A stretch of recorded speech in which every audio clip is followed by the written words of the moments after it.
할렐루야. 9월 2일 목요일 새벽 묵상입니다. 오늘 읽게 주신 하나님의 말씀은 로마서 9장 14절에서 18절 말씀입니다. 그런즉 우리가 무슨 말을 하리요? 하나님께 불의가 있느냐? 그럴 수 없느니라.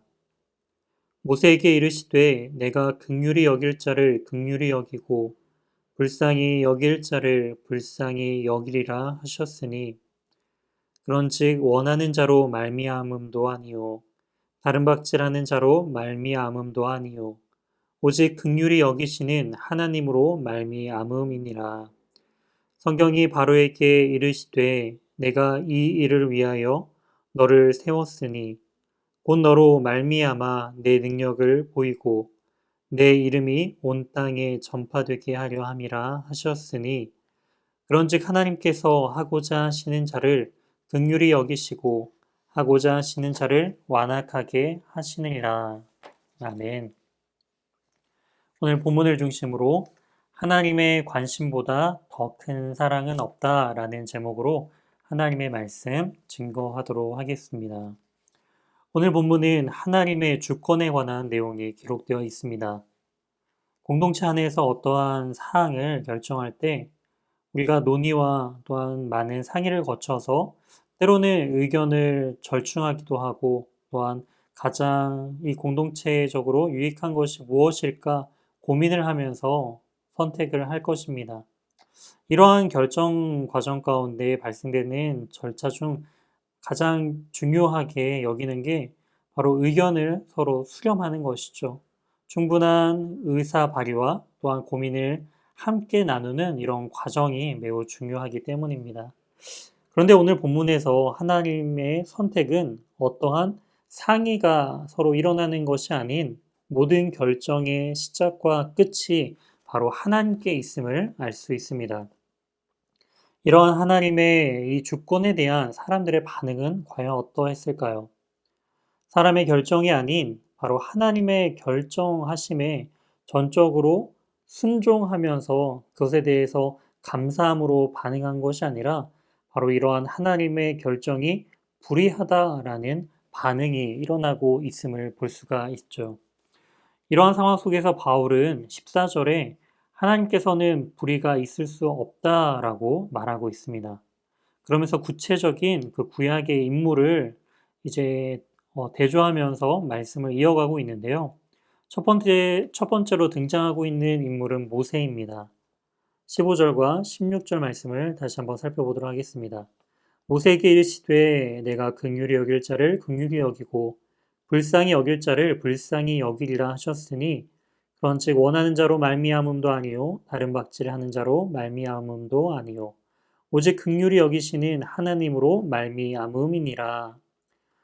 이처럼 15절은 출애굽기 33장 19절에서 인용된 말씀으로 모세가 하나님께 그의 영광을 보여달라라는 이러한 모세의 요청에 관하여 말씀하신 내용입니다. 핵심은 하나님의 긍휼히 여기심은 부지런히 노력한다고 얻을 수 있는 것이 아니라 바로 값없이 주어지는 전적인 하나님의 은혜다라는 것이죠. 이어서 구약의 두 번째 인물인 그 이집트의 애굽의 왕인 바로를 통해서 또한 설명을 이어가고 있습니다. 17절과 18절 말씀입니다.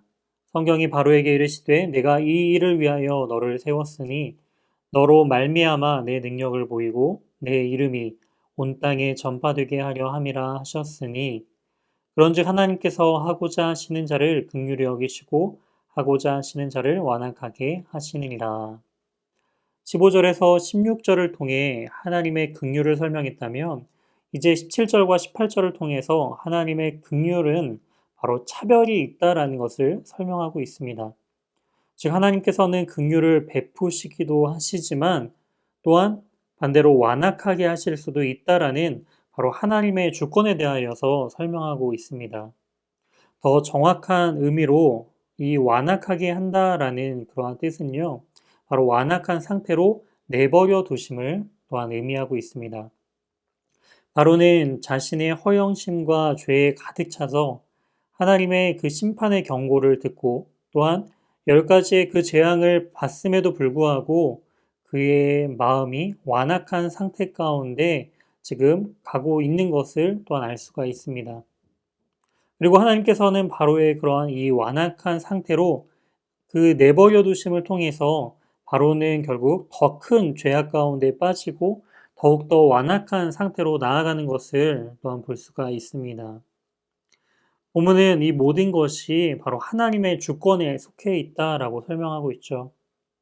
우리에게 베풀고 계신 하나님의 긍휼과 은혜가 없다면 우리는 우리의 죄의 습성으로 말미암아 바로처럼 완악한 가운데 머물 수밖에 없게 될 것입니다.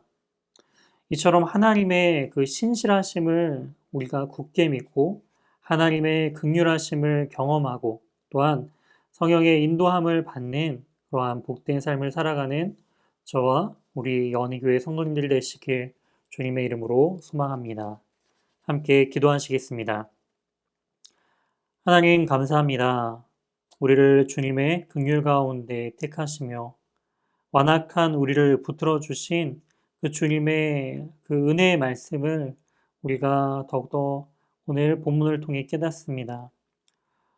오늘 우리의 삶 속에서 우리의 완악함이 아닌 바로 하나님의 긍휼하심을 나타낼 수 있도록 온전히 우리의 삶을 인도하여 주시고 또한 주님의 말씀의 은혜 가운데 거하는 우리 귀한 연희교회의 모든 성도님들 될 수 있도록 인도하여 주시옵소서.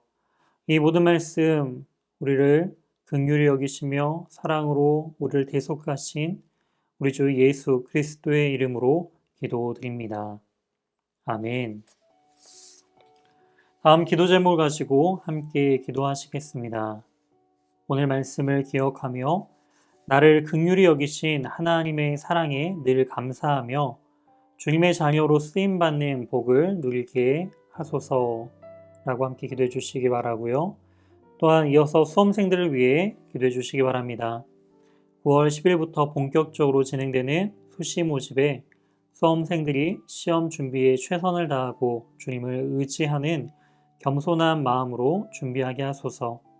특목고와 자사고를 준비하는 중학교 3학년 자녀들이 진로의 과정이 힘들지라도 그들을 사용하실 하나님을 신뢰하며 인내하게 하소서. 수험생들에게 주어진 환경과 상황 속에서 하나님의 약속을 신뢰하여 시험의 결과뿐 아니라 모든 과정 속에서도 하나님 영광 받으시는 모습이 되게 하소서. 수험생들을 생각하는 수험생들이 하는 모든 공부가 세상의 지식에 머물지 않고 예수 그리스도의 사랑을 나누는 귀한 지혜가 되게 해달라고 기도해 주시기 바랍니다.